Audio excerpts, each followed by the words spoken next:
Hi, I'm Sandy Mellor, and I am doing a reflection on PC 711, the Nurse as an Educator. Using Bloom's taxonomy,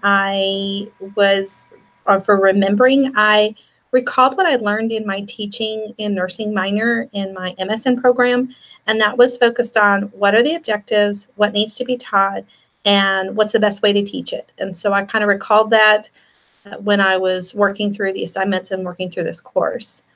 For understanding, reading about what the best practices were, like simulation for experiential learning, helped me really design my effective teaching strategies, which really did meet my goal of becoming a better instructor, because I do actually teach a physical assessment class and we do use simulation labs. So that was actually very helpful to me.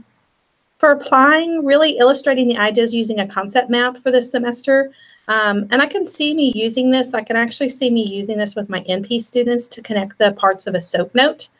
I think that it would be very helpful for them to look at how the subjective plays into the assessment, look at how the objective helped you make the diagnosis, and then the plan as well, how that fits in with their history and physical, that they can do an effective plan. So I think that would actually be very helpful. So that was something that I used or learned a lot about, and I didn't really have a lot of experience with that previously.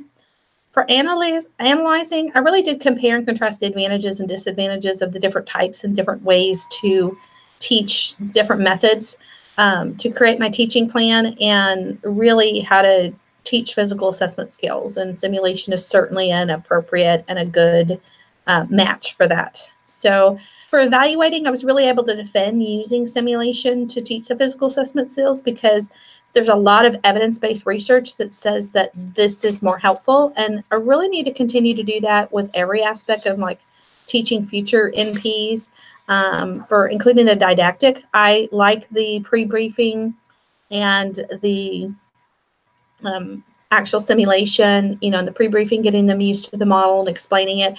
And so that's something that I've kind of made sure that I've included in my teaching, as well as the debriefing section, not just for giving them formal feedback, but also, giving some tips and some actual formal things privately to help them be successful. So it's something that I would actually add in my teaching. For creating, I'm really designing and rewriting NP courses now. It's a new FNP program and acute care adult geriatric program, and it really helps me test out theories on how to teach certain topics or skills, and it's really helping our program to improve and grow. And so I've got a lot from that as well during this semester. The questions that I found or I thought might be difficult is the question where it asks, can I ask clarification or forfeit my role as expert in order to further effective teaching and learning? This seems difficult to me because I really expect my students to search their own feelings and experiences to figure out why something didn't go as planned. I talked to them about root cause analysis at the beginning of me precepting them, and I really want them to assess their strengths and weaknesses honestly. And then they need to relay that information to me when discussing an issue.